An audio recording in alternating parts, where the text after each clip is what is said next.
తను మౌనంగా ఉన్నాడెందుకో? కార్తీక్, నువ్వు చెప్పేది వినాలనుకుంటున్నాను. కార్తీక్, నేను లేదు.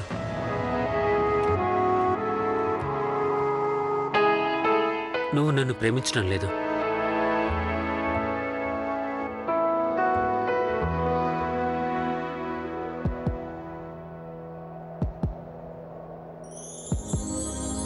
అంటే నా ఉద్దేశం నువ్వు నన్ను ప్రేమించకూడదు.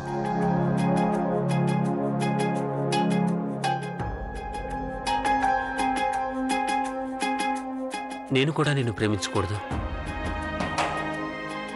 నువ్వు అబద్ధం చెప్తున్నా. మనిద్దరికి బాగా తెలుసు మనం ఒకరినొకరం ప్రేమించుకుంటున్నా. నువ్వు ప్లీజ్ లావణ్య,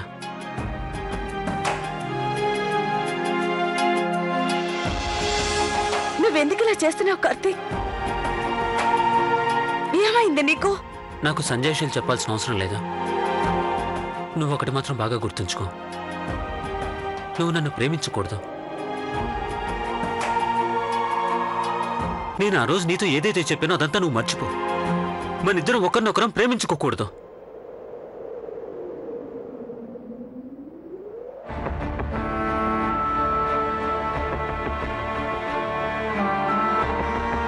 ఎందుకంటే మనిద్దరం ఒకటే అవడం అసాధ్యం.